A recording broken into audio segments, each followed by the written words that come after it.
Ladies and gentlemen, may I present for your intellectual and philosophical pleasure, Ron Fez on Raw Dog, Sirius XM Comedy Hits, Channel 99.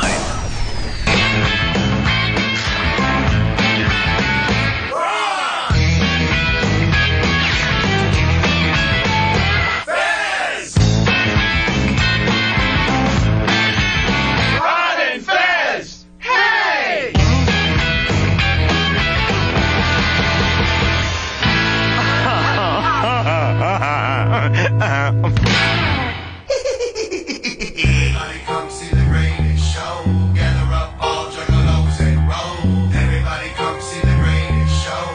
Gather up all juggalos and roll. Down to the ground, get your ass out the way, 'cause here we come and we springing this spectacle into your town. We got freak show. Most people don't like these oddities. Most people would love them a shot at these. If you think it's too good for us, sideshow freaks, let me know, and I'ma whip smack your cheeks. Come on.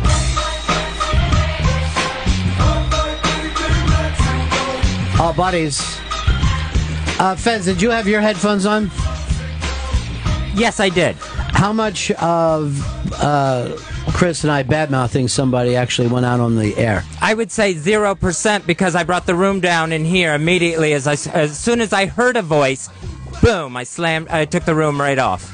Good move. All right, 0% went out. 0%. Boy, you just almost had a scenes behind the scenes because Chris Stanley and I were bad-mouthing a very famous TV personality in a way that we probably would never say on the air.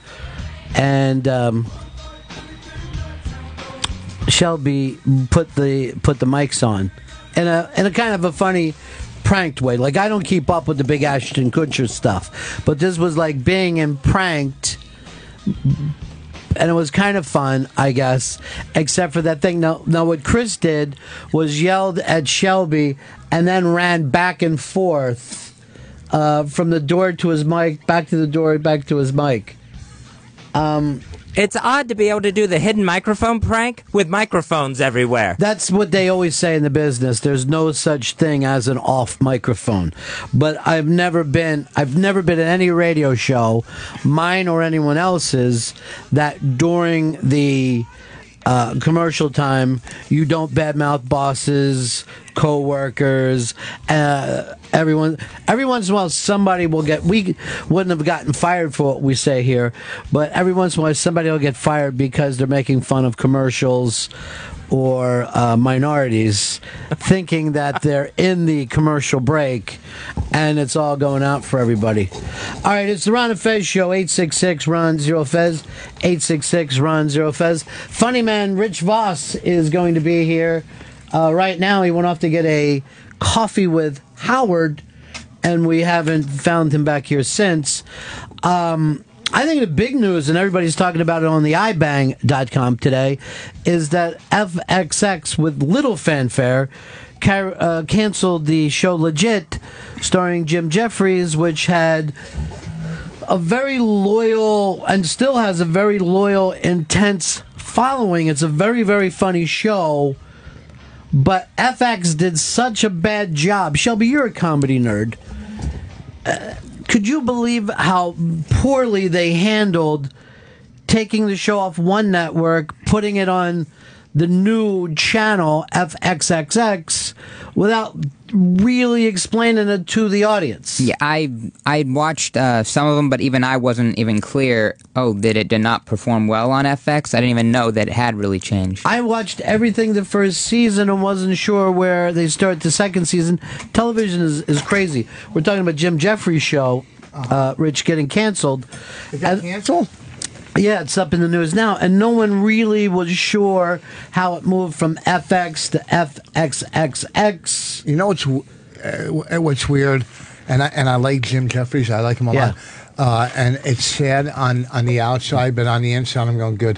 Why would you do that? No, I'm kidding. Why does other people's problems make you feel better? Truth. I really like him. Yeah. I did a bit on one of my CDs, and 2 years before, and I'm not cute, and he didn't know, and then, but they did a whole segment almost based on a bit I do about, if you want to stay with keep a girl, find her, find her insecurities, what fucks with her, and then take advantage. And then he did, and there was no way that he knew I did it. But then people come up to me and go, "You're doing Jim Jeffries' bit," you know what I mean? Right.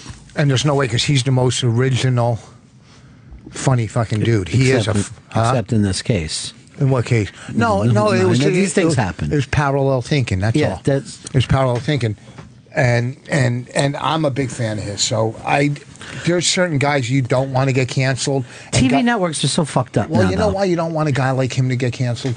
By the way, I didn't know you had this much ink. I haven't seen you in short sleeves like this in a while. A lot is new. This one's new yesterday. It's a cover up. I'm doing this whole area over. Yeah, and this is new. A lot of the bottom stuff is in the last. I'm just finishing my arms, and then I'm done. Now, do you think to yourself, before I go to the kids' PTA meeting, jacket? Who goes to PTA meetings? You don't do any of that. You know what? This is what. Look at here's the thing. My kid's on her own. She's a smart kid. She could say.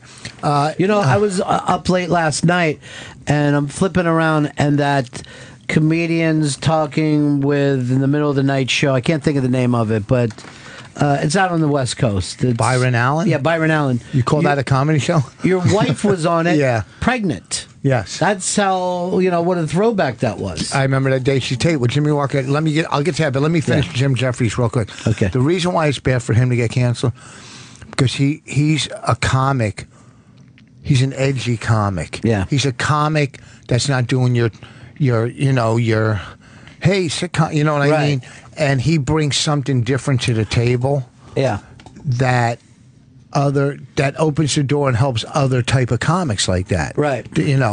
So and it's funny, and people, enough about this, this was offensive, it's funny stuff. But it's hard for the masses for them to get out of the rhythm of the kind of sitcom comedy that we've seen our whole life. Like, they're used to rhythm. Yeah, I know, but you take a network like FX, which I think is unbelievable. I mean, the shows, Fargo and what do you call it? Fargo's so fucking good.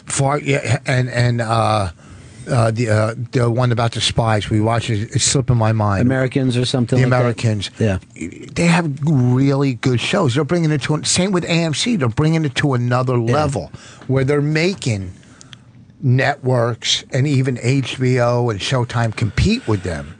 When The Shield was unbelievable. When is My Wife Hates Me going to become a TV show? Because I went out and did the podcast live in front of an audience, and I'm watching you guys work, and I'm watching the audience just dying. Uh-huh. I mean, you guys crush. Thank you. We have one network interested. I mean, I don't know if they know. We know the format. Mm-hmm. We know the format for TV. It's based on the podcast. Right. And then it goes into semi-scripted reality, in between reality and Larry David. You know what I mean? Not cameras on you 24 hours, but not so rehearsed. Right. You know what I mean? Kind of like the show. And we have networks. We have people interested in, and this isn't trying to be fucking. There's no one like Bonnie and I. We're separately. There's people like us. There's comics like me. There's comics like her. Not as good, but together, there's no one like. No, us. It's true. And we're not reinventing the wheel. I mean, we're different. I mean, Burns and Allen.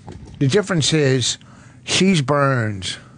Right. Yeah. You know what I mean? Yeah. She doesn't, and we both can give each other crap and both take it. The thing is, what people like about us or like about her is, I could call her stupid and she'll laugh. And so many guys can't say that to their spouse. Right. The things I could say to her. It would stop everything because she's a comic first and she gets it. Yeah, she gets it, God damn, it was so funny being with you guys that night. It was so funny. It was so funny. Just, it's so funny to have that vantage point of seeing faces when you guys get into it. It was such a great night. Thank you. I cannot. I even said to Bonnie the other day, I go, fucking Ron's line when I said, about St. Jude. They keep sending me, and you said, no, there's still sick kids. It's so funny. I think I told you that on the street. That line just keeps, there's still sick kids.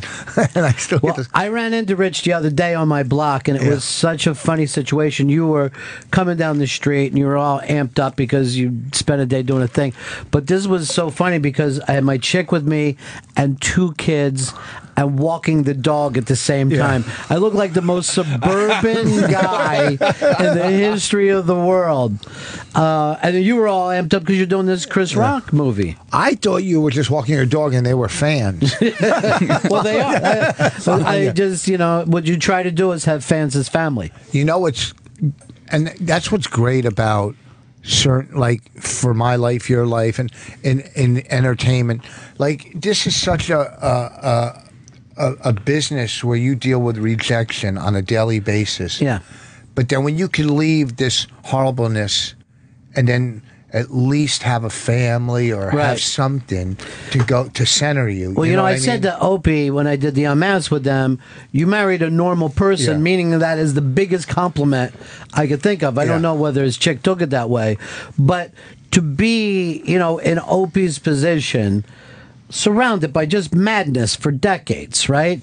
The thing to have that thing to leave that and go be a normal, like a regular person. You know that people like us think of like regular things as almost like a luxury sometimes. Well, that's why L.A. is so horrific, going to L.A., because everything is show business. Even your kids, you walk in the door and, Daddy, read my script. Daddy, read my script. It's just, and I'm not saying you have to have kids and a wife to have a normal life. You don't. You could have, but this business will consume you.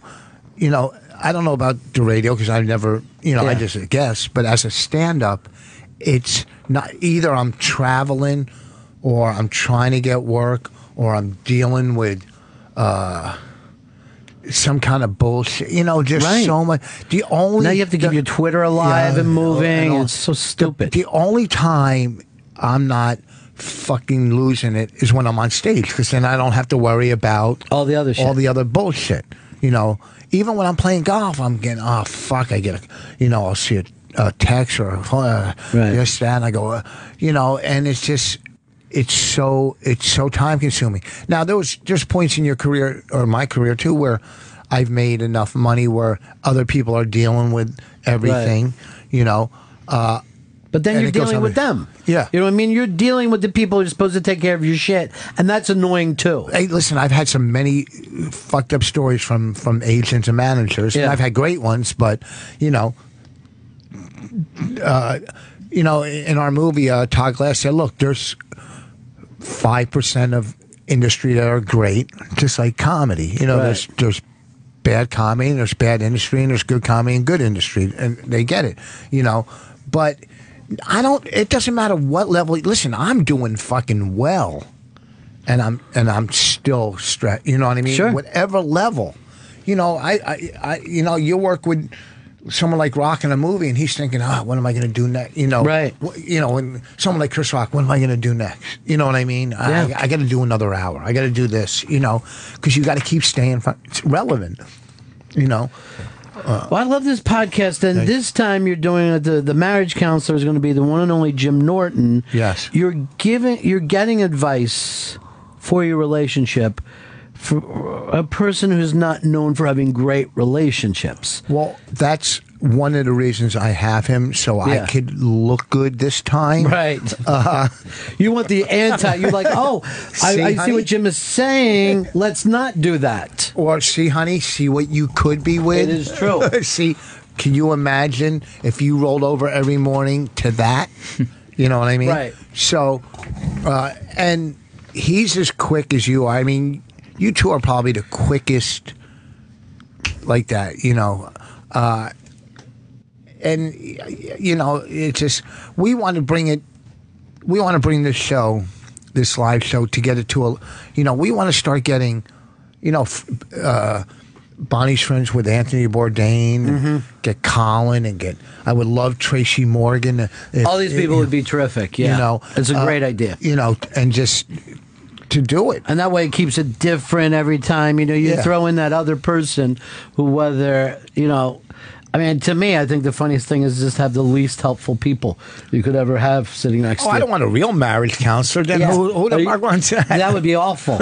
And then you and Bonnie are performing at the Arlington Cinema Draft House this Friday. Friday and Saturday. It's one of my favorite places to work. It's right outside D.C., the Arlington Draft House. It's a theater, an old theater. You know, sometimes they show movies, sometimes bands, comedy. They do a lot of alternative acts. They do, you know, Bobby just worked there, Kelly, and we work there once a year. It's probably my favorite place to work, and it's just hands down a great place. The Arlington Draft House, Friday and Saturday. You know what's good? That Ron's reading this now. I'm going to give you guys an inside scoop on radio. When they're getting rid of you, they say, and so you'll be here this weekend. Yeah, when you reach for the paper, I actually talked to a guy who didn't do a lot of radio, and he thought that when I went down and read his thing coming in, that I had no idea who he was. And this is a guy who was like kind of on the musical side, somewhat of a hero of mine. And he goes, when I was reading off his things, I wanted to get him right. He goes, when I first met you, I was like, oh shit, because you know how many of those things that those guys have to do? Like they do interviews with people who have no idea who they are. Oh, I've done interviews where you could tell they're reading off of the internet. Questions that they had just written up. So you were the first white guy in Def Jam. You know, that was 15 years ago. Right. Yeah. You know, so, and I listen to a certain radio. Tomorrow I'm doing radio in D.C. I'm doing Sports Junkies. They're great. They're great. They're fantastic. It's great radio. Yeah. There's certain places that are such fun to walk into. And, you know, because they're just four dudes that started in their basement, you know. Yeah. I mean, they don't have a looker across the table like him. Well, but, Shelby's an attractive guy. You know. Shelby actually turned the mics on as Chris and I were bad-mouthing a big TV personality. And during, like, the song, we were just sitting there talking about this game show host and how fucking terrible he is. And Shelby had turned our mics on and we didn't know it. And luckily, Fez in the other room brought the whole room down as soon as he heard it. But this fucking kid will be the death of me. You know, and we keep him around because he is, you know, he's adorable. But that's a good move. Yeah, it is. That's a way to. It's a good move. Move over into the host chair. Yeah. I saw trouble when I saw those very slender fingers. Was that fucking Vegas dancer movie where she made sure she Showgirls? Yeah, she pushed fucking Gina Gershon down the steps. That's fucking Shelby right now. He's the Kevin Spacey from House of Cards in radio. He's gonna push his way into the presidency. He manipulates everything. He's fucking got all of his dancing on his strings. What I'm saying, Fez, is don't go in the subway on a subway platform with him. Oh, yeah. He will push you off. Yeah, he's the host of the new show Whisper. You're on Candid Microphone. You don't know how far Fez is away from the actual track of the subway. Go down with him, and he's got his ass on bum piss. He's just up against the fucking wall because, again, one thing about Fez, he sees danger even where it's not. Well, you were talking in the podcast about your street smartness, right? Fez has taken it to a degree where if he sees an old lady, he has fear. If he sees a homeless person and has fear of being attacked, and you live in New York where homeless people are everywhere. I feel like those people are always right outside my peripheral vision in my blind spot. You know, but you know what? It's good to know as a comic. As a comic, you got to know what's going on around you in a room. You're seeing. Right. I know everything. I could see a couple fighting in the far corner. Yeah, I know. And in life, if you don't have that, you're going to get raped. You're always looking to be raped. Something bad's going to happen. I think other than Shelby, we're all past the stage of anyone wanting to rape us. Shelby, you could still get raped. Absolutely. But, you know, we would go to prison and get that thing of just being left alone like, by everyone, you know? So lonely we went in to prison. We would be, listen, you got to clean my cell or do my laundry. Yeah. I'm not going to rape you, but you have to do something for me. I normally, guys like us now would be put in that old white guy prison that they have where, you know what, they put accountants in and, you know, child molesters because they know the other guys. So I know people that are in fucking jail, but it's a jail they could escape from easily. The whole jail's protective custody. Yeah, the whole jail is like, we're putting all you guys over there. There's ping pong. We want you to learn, you know. Yeah. And I know a lot of guys that have gone to jail in Florida on different smuggling charges. And you would be surprised that for a white guy past a certain age, like Shelby would still be in trouble. But once you're like past 30, 35, they're like, we're going to find a nice white jail for you. It's going to be uncomfortable. Don't get us wrong. You won't, you know, there's going to be lights out and shit, but there's not a lot of guys stabbing each other. I'd be getting turned inside out. You'd be learning racquetball. Well, I don't learn racquetball, Shelby. It's not a mystery to me. I've been on the planet Earth. I get racquetball. I'd be learning. Okay. You're probably a lot better with switches than you are with ad-libs. See, he's fucking got you, prick. Yeah, like, I don't know what it is about prisons, but prison movies, or you drive past one, it's like an obsession to stop and look at them, and it's because it's such a dark life. You know what I mean? Right. It's so intriguing. It's just intriguing. When I was like fucking probably about 18 years old, and a friend of mine went to fucking jail. You know, he was going to be in for a while. So I go in to visit him, and by the time I got all the way into the visit place, I go, this is the last visit you'll be getting from me. I'm not going through this fucking experience. Because literally, guys are yelling down and shit. I'm not even kidding, I'm walking up to the fucking place, and a guy's yelling my name. I look up, it's another guy I know, and he's yelling, put my name on the list. Because just he wanted to get out and just come down, you know? Just a walk. Yeah. I did a show last year. It wasn't a person. It was a county, but it was a tough county in Maryland or Delaware. And I'm on stage, and behind me is a dish with bags of potato chips and like 10 sodas. And the prisoners were staring at that dish like it was gold. Like like if they could only have one of those bags of chips, would have turned their life around. That's how That's how bad. You know what I mean? So after the show, one guy who was helping clean up, he goes, "Can I please have a diet soda?" Like I mean, a diet soda is. But let's suppose in, like they just said, this room, you guys aren't getting out. You're all going to be here for the next 20 years. Oh. It would probably take us minutes, maybe hours, before we're like, we got to get that fucker over there. You know what I mean? Like, you're just like, you got nothing else to do. Someone says something to you, and you're thinking, I'm going to fucking end that bitch.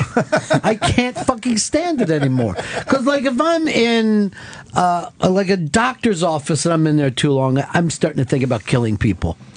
Yeah, I don't know if I would want to kill him. I would just want to try to get something from him that would make my life easier. Their shoes. Yeah, something. Like this guy, I would want to take his jacket for a blanket. Right. You know, or something. And then that's the thing. Then Chris has to look over and he sees you wearing his sweatshirt. You know what I mean? And that's digging on him forever. Yeah, and there's 20 years of this to go. Yeah. After a while, shit piles up. And then you just find, like, if I hear another fucking story, I'm just going to stab him in the throat. Just one more fucking story. I think Norton was telling me this.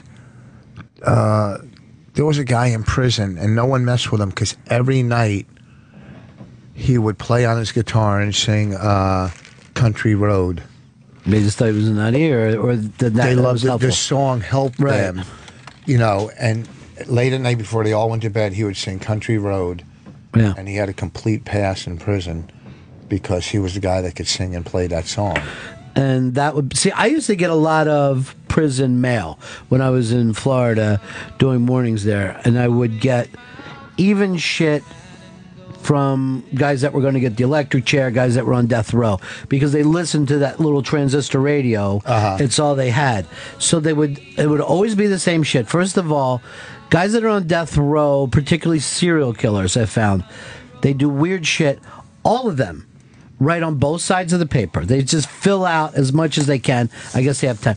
They all draw. There's always drawings in it.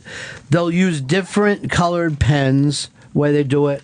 And to a person, they all said, could you get some Ozzy on for me? They would always, at the end of it, could you guys play some Ozzy? And they would be fucking nuts. And you would get, there was a guy, remember, he went in and burned up everybody in a fucking supermarket. He just went in, splashing fucking gasoline, lighting shit on fire. And he used to write, and it would be the weirdest shit. He wasn't lighting people on fire. Yeah, he lit people on fire, things, and he was just a mad dog. And then he would send fucking mail to me, just out of nowhere. Did it creep you out? Yeah, it was always a weird thing. Did you ever respond back? No, or no, never. Well, one guy, there was a serial killer. We brought his new girlfriend on and had her sing a song, and people were fucking furious with us. And he was a guy who had really paralyzed the state for a while of just, because there would be a murder, and then 4 or 5 days later, another murder. Like when people watch The Following, none of that shit can get away because everyone goes crazy very quickly. Son of Sam shut down New York. I think he only killed 4 or 5 people. Yeah. So you would never see one of these things actually take place. And then he would send stuff, and then finally his girlfriend came in. She sang a song about him, and everyone was fucking furious. But how many people did he kill? Probably killed somewhere about 5, half a dozen, all girls, and it was one of these guys that before they did it, they really had him. Like, do you remember the guy's name? Danny something, right? Danny Rollins. Danny Rolling. And before it happened, they had it where he was like, they had him like it was almost Silence of the Lambs. The papers were saying there was something ingenious there. When they caught him, he had a fucking campsite next to the railroad tracks. He was just a fucking another moron. Just a drifter. Just a fucking idiot that couldn't make it in life. And they had given him this kind of fame and stuff because, I don't know, he threw some Clorox on the room around after. But they're all nuts. They're all just crazy people. Well, wasn't there a guy in Texas? Well, I know Gacy. I don't know how many he had, but there was a guy that had 2 other guys pick up hitchhikers. Right. And he must have killed like 40 or 50 people. Like, I mean... It just means nothing to them. It's nothing. Yeah. That song, I Don't Like Mondays, was about the girl that just opened her window and started shooting. Yeah, that's what we have now more. We have more people that'll go into a mall, start shooting, than we will have the people that are just looking for fringe. But if you wanted to commit a murder, it would be easy enough as long as you're not, doing it for money or, revenge. Just to go out and kill a person, it's pretty easy to get away with. But why would you ever want to do it? What's the fucking upside? I can't think of one. I talked about this on this week's podcast about, that I know a lot about profiling and stuff and I argue with Bonnie, but I've watched 15 or 20 years of Law and Order and CSI and stuff. You feel like you could do it? Well, you learn a lot of stuff, and she goes, you're out of your mind. I go, well, no. Can you learn from the Discovery Channel? You can learn from everything. So, but I also read other stuff that most of the shit that we think we know from movies, like every serial killer movie, right? They say, well, they take trophies, something to hold on to. And look, that's not true. No. None of them do that. The memory is fucking good enough for them, Well, I have a speech impediment. My parents were divorced.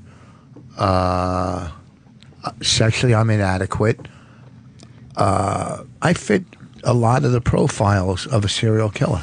If I had to pick someone here that I think would be a serial killer, it would probably be Fez. I could see Fez as one of those guys who takes a hammer to his elderly mom one day.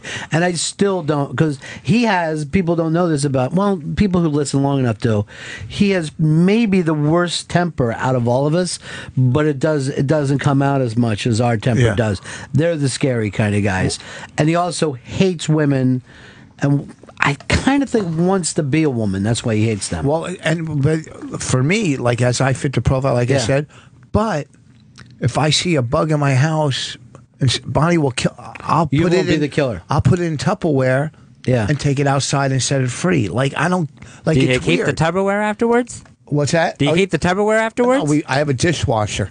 That's the kind of mind that worries. Yeah. He's a germ freak. Well- He's Well, I didn't kill the bug in it. The bug crawled for maybe 4 seconds till I walked it out the door. I don't live in a mansion, and then we wash it. The Tupperware, yeah. Hicks put this up. Not Shelby. Vito graduated today, and he put up a picture of him. Tweeted it to us. He used to be so fast on that. I think I got everybody in the wrong positions. Like, that's really nice.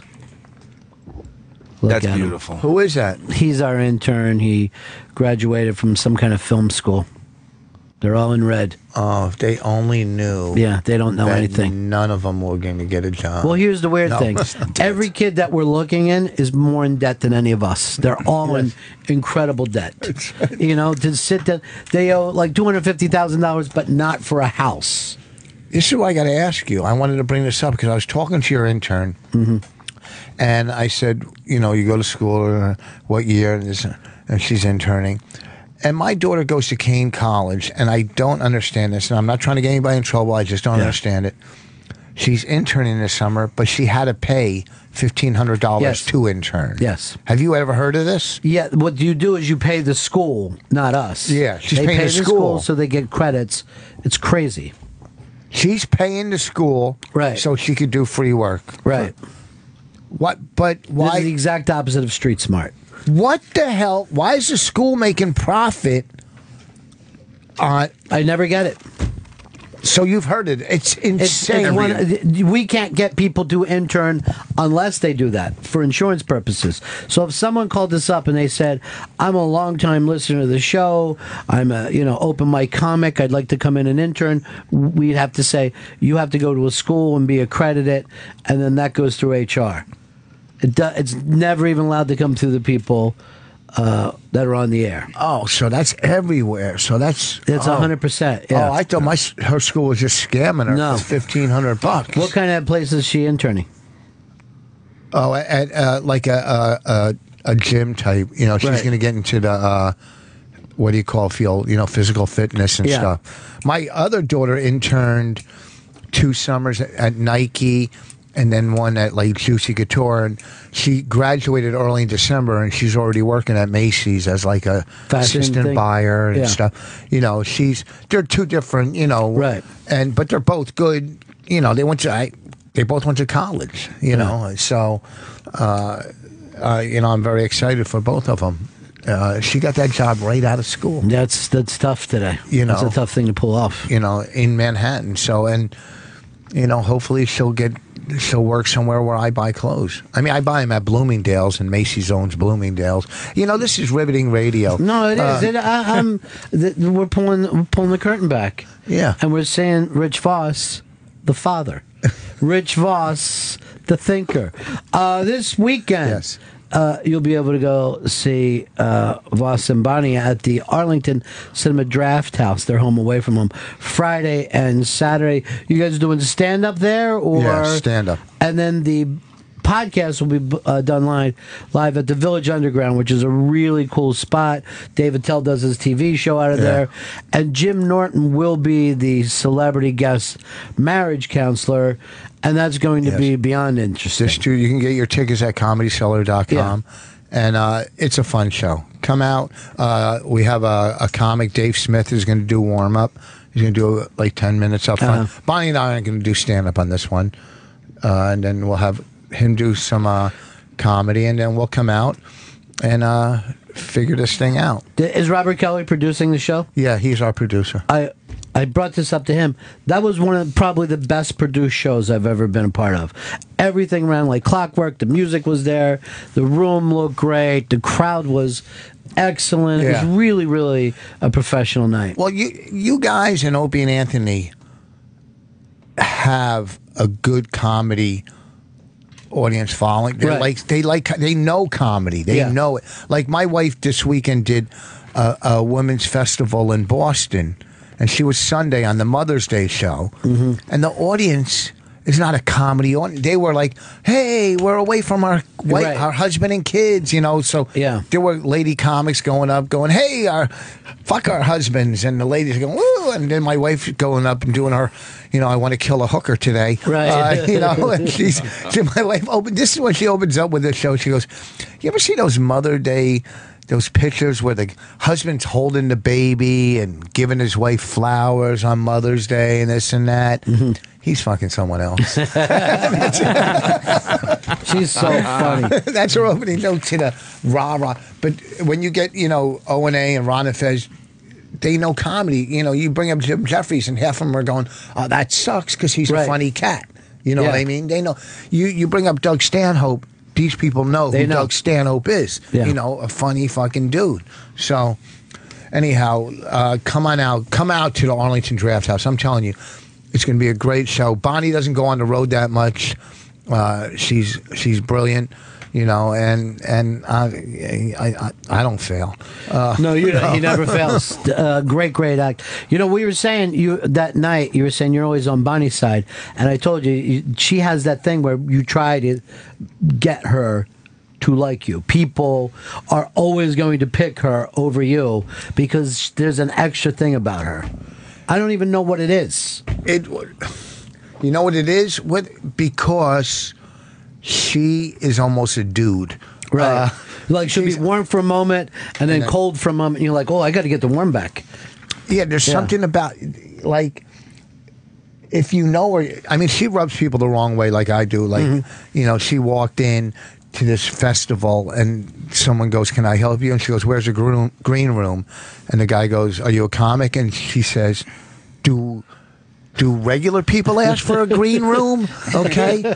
Instead of saying, "Yes, I'm a comic. Yes, I'm here to perform." Just, you know, and that's something I do. I go, "What are you, fucking idiot? Who would it?" So there's something about her that she'll do that. And then all of a sudden you're going, "Oh, she's great." Yeah. I'm telling you, know, as much as I hate her, she's brilliant. No, she is really, she's like a genius. Yeah. I'm serious. She's good. When it comes to, I mean, she's writing a book and she reads it. She's reading. I'm going, "It's brilliant." She goes, she thinks everything she does is horrible, and it's such a higher level.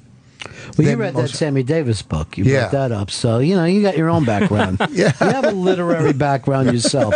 How did you know I read I was at the podcast when you brought it up. Oh, yes, I Look, can. the museum is opening up, the Underground Museum, and I don't know a single New Yorker who wants to go to the 9/11 museum. Why? Because it's $24 to get in? Well, beyond that. But I don't know why you would go, yes, let's go into this living tomb to relive that day.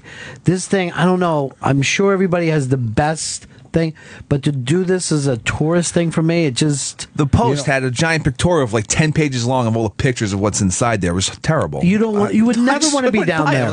I don't want to be underground seeing mangled steel because there's a part of you that goes, yeah, that was one time it happened. When's the next? I heard in this museum they have doors every like so people can bail out. Is that right? Yeah, they have.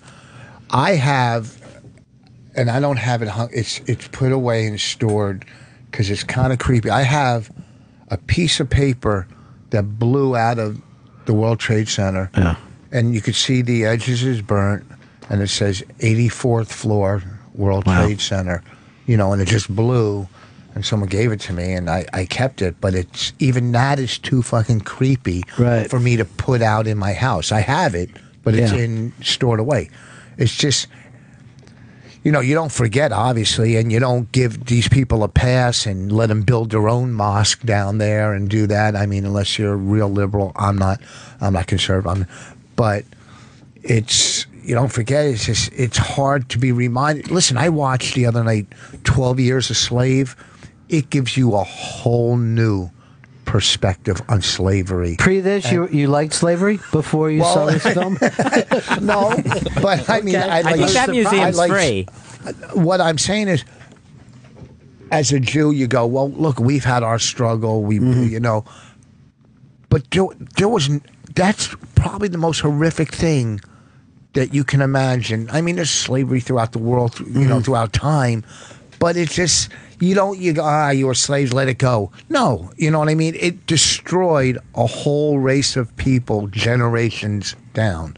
And so I could see, I mean, you got to let go and move on in life. Yeah. Do you know what I'm saying? But you can't forget, that was some serious shit. Does this make sense, or am I No, just... it definitely does, and I do agree that this country still hasn't gotten over it. But this is like, and a lot of people go get over it and stuff. But then I just saw a thing where someone fucking discovered this wrecked, right? It was this these treasure hunters. And it was like hundreds of years old. Spain found out about it, and they said, that's our fucking treasure. That's owed to us. Even though all the people who would have been dead, that's why people bring up reparations. Because this fucking thing is never going to get past. That, like you said, people who have that in their bloodline still feel fucking pissed off about it, you know? Well, I mean, I think, and I don't know enough. I mean, I know a lot of Jews had everything stolen from them, their artwork, this and that, and which they're trying to get back. You know, their artwork will be in museums in other countries, and they go, "Wait, this was stolen fucking artwork from." And those museums know it. Yeah, to this day, they know that they got a bunch of shit from Nazis. Yeah, back then. So I don't know. I mean, listen, if I could chip in, I'll make a payment for whatever. Right now, you owe a lot of money to St. Jude's. You know what I mean? You haven't got beyond that. But you know what? When you're talking about the Jewish thing, I always thought that the Nazi hunters was like one of the coolest stories to read any of those. Because some dude is just in Argentina and he's fucking 78. He's having a pina colada and he looks up and a couple fucking dudes are just coming at him. You know? And when you think I've gotten away, whatever happened, it's behind me, and here's the fucking past, ready to throw a bag over your head and fucking take your ass to Israel. And look at the scene in Marathon Man, in the street. It's, and the guys, the old Jews are going, it's, they remember this fucking face 50 years later. Yeah, and I remember, well, you're saying 50 years, but if that movie was made, it was probably 30, right? Yeah. So to me, as a kid, when I saw it, I felt like that's something that happened a long time ago. But if you ran into some guy who beat your ass in the 80s, you remember that motherfucker. You know what I mean? Yeah. You're like, there you are, bitch. There you are. I've been fucking waiting for this shit. And he's called my dad. No, you're right. You're waiting for that bit. Just like in Fargo, that new show. Here's Doug. Doug, go ahead, buddy. What's up?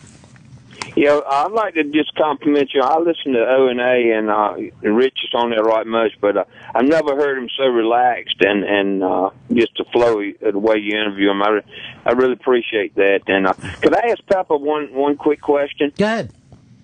Well, when is he going to get his High Society Radio? We can download it on iTunes. I think that's got a lot of good stuff, but it's harder to load down to get it. Which one of your podcasts are you talking about? Your High Society, Pepper? Yeah, you can just go to morelikeradio.com. It's right there. It's all easy to download. But can't you get it off of iTunes? I don't think it's on iTunes. Why not? Bad production of the podcast. Oh, is that right? It's not good. You tried to give it to iTunes and they wouldn't take it? I got old nanos. I mean, it's real old, and it's kind of hard to switch it up. I wish you'd get on iTunes. Ron, he does a good job on that. It really does. It's really entertaining. Well, he's trying to keep it as Kinda quiet like as some of your possible. old stuff. Morelikeradio.com. You started doing that podcast before anybody was doing podcasts. Yeah, it was a while ago. That was like over 6 years ago. Is that right? Yeah. Yeah, it's fucking OG. Back before there were podcasting networks, where we just put it up to a website and then download it. Isn't the podcasting network even like what you guys are doing with Riotcast fairly new? Isn't that only a couple years old? It's only a few years old. Yeah, I mean, West Coast podcasts are big, and they're ahead of our time. I mean, Keith and the Girl is like one of the first podcasts. Yeah. Ever, what was that? From out of Queens. Yeah, Keith and the Girl. I never knew this. That's like the first, because it's just been out there forever. It's pretty popular. It's called Keith and the Girl. And they do it 5 days a week, too. Yeah. At their studio at home, and it's good. They're good. Yeah. They have great dynamics, and he's quick. And why don't terrestrial radio ever pick up any of these people? I never get it. What the fuck happened to radio? Why did they get so stupid? Well, there's no talk in New York, right? I mean, there's no. Well, there's the national political talk. You can hear people use the words right wing and left wing, but there's nothing on the radio anywhere that's like Voss and Bonnie, where they just sit down and they're like real people having a conversation. If you're going to like it on your computer, why wouldn't you like to hear it in your car? Doesn't make sense to me. Maybe they're scared to take a chance of, of subject matter, or everybody's running scared because of, advertisers and this and offending that or that. Why can't just people be real and, you know what I mean? Mm-hmm. And I said it to Bonnie the other day. Women are fighting for women's rights in comedy, but yet they have an all-female comedy festival. You're defeating your purpose by saying we need, I mean, it's a double-edged sword because they're not getting as much work. But so you're saying you need an all-white male comedy festival? I wouldn't be in that. I'm a Jew. I don't consider myself white. That would be amazing. A Jew comedy festival. You don't see those. Yeah, you don't see a lot of them. I was saying there was some documentary. It was almost like the absence now of Jewish comedy. It was a lot of older guys because really stand-up comedy came from that generation of Jewish dudes. And now everyone has adapted that way of being. I think, what, with comics nowadays, too, like when I grew up, and it was just parents being divorced and not dealing with the pain and not knowing as a kid so I would come home from school and listen to Von Meter and laugh every day, to Von Meter, and then listen, watch Ed Sullivan and Alan King and all the comics. And it was just, so you grew up loving comedy, and then you get into comedy, and that's why I really was attracted to Bonnie when she knows comedy. She knows the history. Right. She knows, you could ask a new comic now, who's Steve Landesberg, and they'd fucking stare at you, or who's Bob Newhart. Do you know who Steve Landesberg is? I don't know Landesberg. I know Newhart. Yeah. How do you not know Steve Landesberg? If you like comedy, you say you're a comedy nerd. You don't know that name. I'm sorry, I'll have to Barney look him Miller? up. How about Gary Shandling? Yeah, of course. Oh, you better. You say of course, but then you didn't say of course the Landesberg. Just trying to cover my track. All right, smart move. Smart fucking He was move. a great stand-up. David Brenner? Yeah. Okay. We did the whole special on him. You did? What was your special? Well, I guess I pulled clips. Him and Barney the dinosaur. Who did you listen to? Did you listen to anybody growing up? When I was growing up, the people that first got to me, I mean, obviously Carlin was that thing, but I remember even Cosby on TV was like insane to me. But I was just talking about this with, I think when Attell was in here, that my parents were listening to this thing that my uncle had brought over, and it was like really redneck comedy. It was Andy Griffith doing this bit called What It Was Football. And I remember that being really little and seeing everyone laughing about these redneck jokes and not totally getting it, and seeing my parents laugh too hard. Yeah. And I'm like, this is more than I want to be around. It was almost like you watched everyone do dope. You know what I mean? Like you're a little kid and watch everyone get high. Here's Chuck. Chuck, you're on the Ron Fez show. Hey guys, how you doing? Good. Hey, I just wanted to know, you're talking about Jewish comedians, the history of comedy, of stand-up comedy, in particular Jewish comedy. Where would you put Lenny Bruce? What do you mean, where would you put him? I mean, he's always going to be at the top of most lists. Yeah. Well, I was thinking of, is he a stand-up comedian? Yes. Is he a social commentator? He's a stand-up comedian first. Yeah. First and of all. he wasn't, back then, there was comics from that era that worked, like The Village, The Bitter End, The Bottom Line, The Village Gate, and all that. And he fell into that category. And then you had the Catskill comics. Like the Real Mountain guys. Yeah, the Real Mountain guys, the Freddie Roman, Dick Caprice, and all those older guys, right? And they never intertwined as much now as comics that, even like alternative and regular comics intertwined in different gigs and stuff. But it was different. And Lenny Bruce was a lower he was a village comic. You know, I guess before Dylan, right? He was probably before Dylan. A little before Dylan, but then into the same time. Yeah. But Cosby was down there then. Yeah. David Steinberg, Woody Allen, Joan Rivers. Pryor, who was, you know, almost doing a Bill Cosby act. Yeah.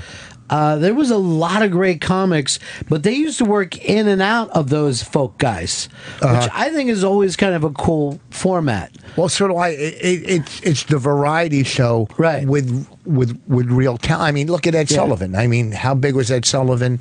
You know, he took it to TV. You know, I remember when I first started comedy, like I got to work the bitter end, and I thought it was the biggest thing in my life. The history in the bitter end, you know, and the Village Gate, which is now a fucking CVS. Right. You know, Bette Midler, Barbara Streisand, Joan Rivers, all of them were down in those clubs. And Lenny Bruce was there, but Lenny Bruce was saying things that none of them were saying. But he was saying stuff that people would probably say after in the diner. Yeah. And, you know, he actually just took it up on stage. But to me, that was like one of the first dudes that trusted that his audience could get stuff. You know. You know, and same with Mort Saul, and you know, you know, that's West Coast more, but he was. Now, do you know Mort Saul? I'm sorry, I do not. That's kind of a forgotten name, and he was really big. Yeah, yeah, but he used to work with a newspaper under his arm. You know, and what do you call it? What was I saying? I lost my train of thought. Like you watched back then, those Dean Martin roasts. Back then, they were probably the funniest things. Yeah, ever. they were great. They were, you know. Now, I mean, it's a whole nother. Like you'll listen to comedy like Lenny Bruce. You'll even listen to Bill Hicks now and go, that's okay. But you don't realize Bill Hicks was 20 years ahead of his time. Yeah, Bill Hicks, who was Ari Shaffir was in the other day. People weren't even getting it, but Voss is right that at the time it seemed incredibly. I remember the first time I saw Sam. I was like, "What the fuck just happened?" Now, if you showed a kid Sam Kinison, 1986, they're going, but no one was doing the Jesus stuff. No one was, you know. On Saturday Night Live, he banged nails into his arms on SNL, which would have never happened back then. It was like, you know, when Sherman Hemsley said honky on TV. Yeah. No one's ever, you know what I mean? But I worked with Hicks in Texas, in Lubbock, and I'm watching, I'm going, and this is, he's probably only doing it maybe 5 years at the time. I go, I can never be this funny as long as I live. He's as funny and brilliant as anybody. I had the kind of same thing, and I was at a point where I just started to really do well different places, and then worked with him and went, oh, fuck, I kind of feel a little embarrassed right now. You know, even though my sets were probably going better than his shit to me was so much more thought out. It was certainly less trying to please. You know, when you're young, you just want everyone to like you and shit. Well, like Stanhope, I think, is the closest to something like that. I think from this era, I think Stanhope is just at a whole, especially his writing, like when you read his blogs and his stuff. But the other night, and I was never not against, and I was never for, but we did a show with Janine Garofalo, and I'm watching her, I'm going, she's one of the best comics going. And the reason is because she didn't care what the audience thought. And not saying you shouldn't care about your own, but she was not only funny, she was fucking interesting. And I'm watching her, I'm going, man, that gives you motivation just to keep going. And me and Bonnie, like the audience was some laugh and some, me and Bonnie went back cracking up. Because not only is she intelligent, interesting, she's being silly on stage. Fucking, she's talking about her hair being parted, and you know, and just I'm going. I don't care what you care about her political views, this or that. As a comic, she is fucking good. No, see, that's the thing that about Rich, because he kind of, you're kind of thought of as conservative, but funny will trump anything to you. Yeah. Like, I remember there's been so many times, like, even listen to Anthony, and I'm like, well, I disagree with that, and I'm fucking cracking up. I think it's really fucking funny. And those are the kind of guys that make you think, hey, am I too locked into what I think is right? And then you never, I think, want to put your heels in any belief system. I don't think I see. I come off. I think I'm more moderate than conservative. Politically, gay marriage, yes. Abortion, none of my business. Welfare to yes, moms that need it. Mm-hmm. Okay. My only problem with politics is I think, and it's probably as much on the right. I just don't see it. Maybe I'm not looking for it. Is the hypocrisy on the left? That's what pisses me off. Right. Like during the Oscars, when I don't know her name, when she won Best Supporting Actress for 12 Years a Slave. Yeah.